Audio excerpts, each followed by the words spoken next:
Alright, y'all, well, it's been a while since I gave an update on the F-150, so I thought I'd give y'all an update on my 2005 Ford F-150 XL 4.6 liter. I made a whole video about introducing it before and the work that I had to do to put into it before. And well, now here we are. Today's November 1st, and as you can see, it's different from the last video. I painted the front bumper. The front bumper needed some love there, and I did some treatment to this top half of the upper bumper there. So now everything's looking much cleaner there. Still got the 2-inch lift kit in it. Got 2-inch spacers, 2.5-inch wheel spacers still on it. And as you can see now, I'm rocking 20x10 wheels with 35-inch tires. I got Nitto ridge grappers on it. Bought these used off Marketplace. They're actually pretty dirty right now.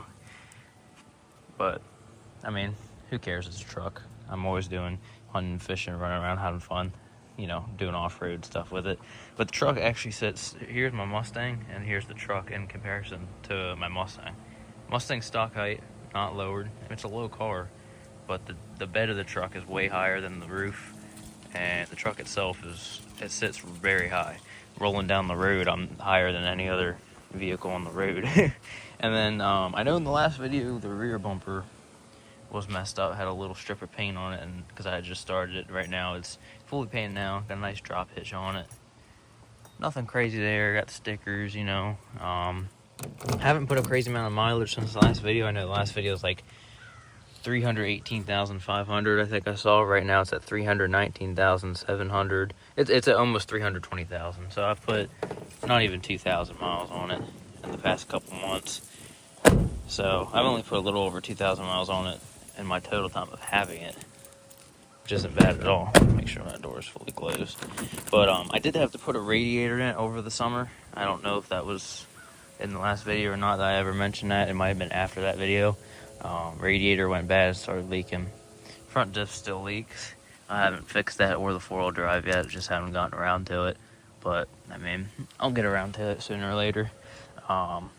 Rockers, well, to fit these, I'm not gonna lie to y'all, if you want to know about fitting 20x10 rims and 35s on your truck, you're gonna have to cut the front bumper out.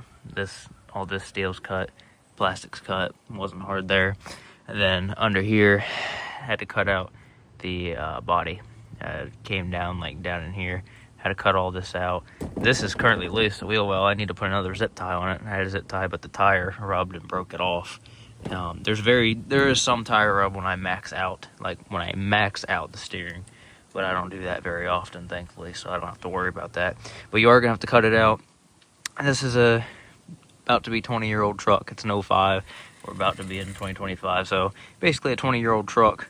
So I didn't really care about cutting the body out. I did paint, though, all in here to prevent rust. Paint as much as I can. I'll have to check on it again because I don't want it to rust out like my rockers did. There's temporary fix there. I'm actually getting these rockers and the frame welded on Monday by my buddy in about an hour away. I'm gonna get him to, he's gonna come pick it up and do welding because I had temporary fix over here. I saw the tape was sagging. I pulled the tape off and it revealed that this rocker on the passenger side had completely rusted out. So that's what I'm currently battling with this truck right now, is rust with certain aspects because it's an old construction truck. This CV axle decided to leave the chat, so I just haven't fixed it yet because it's not making noise, and 4-wheel drive is still not operating at the very moment, so I don't really care about it. Some stuff did get up in here, but I had to cut a bunch out of here as well. My dad did the cutting actually because he wanted to mess with that, so I let him go because I didn't want to be the one that messed this up. But I sprayed up in there paint, so this is gonna need welded. Rockers are getting done on Monday. Then down here, when I was lifting the truck one day at work, a new spot was exposed of rust in the frame. I already have a steel plate put in on the other side. I don't know if you can see it from here. Let me zoom in. You can see there's a steel plate right there. It's actually held up pretty darn well on that side. I haven't had any problems with that, but this side, it's rusting out. So I'm getting the frame done so that I don't have to worry about crunching when I lift it anymore on a car lift. So I'm gonna get that taken care of. These back tires, the 2 rear tires I have, are starting to get low in the tire tread depth, but I'm holding off on replacing them as long as I can because those tires are $500 a piece, and I actually love those tires. So I want to keep them. They're 1350s in length. I mean, in width. Sorry, in width they're 1350s. So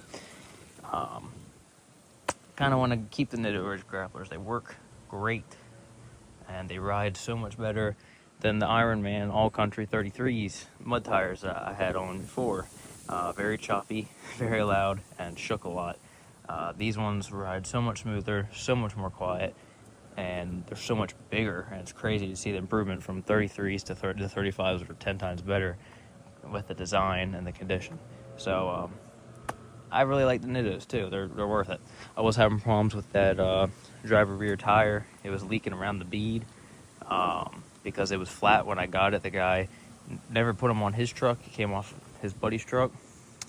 He bought them off his buddy. Ended up never using them. There's a screw in that tire, which easy plug. Do that all the time at work. But it was flat. So when I rolled it off the truck, I was like, oh, it's flat. It's got a screw. I'll fix it. No big deal. Well, when it was flat, you know, the bead on the inside was, you know, not fastened.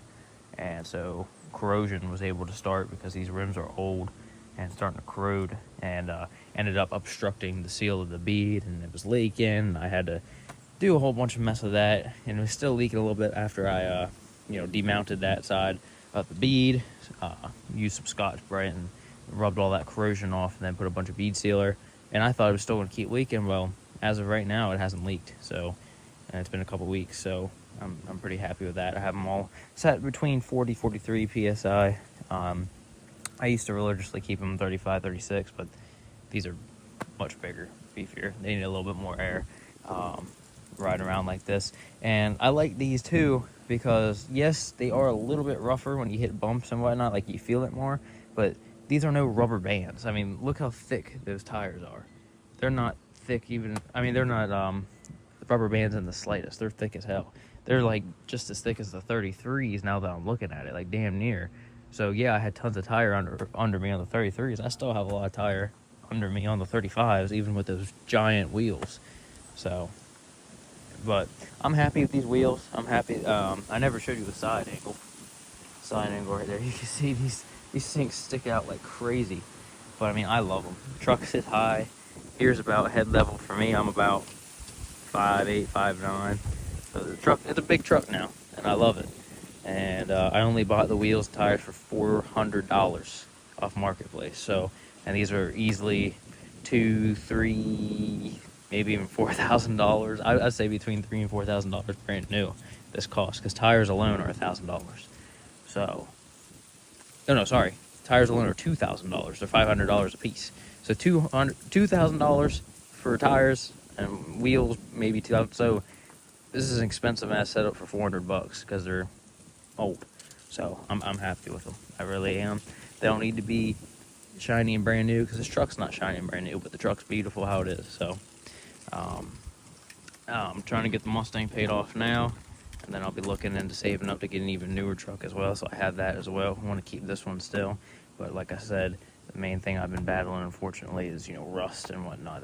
That's been a little challenging. So see how the welding turns out on Monday. But yeah, that's what's going on with the old 300,000 plus mile F150. Big redneck rig. I've been having fun.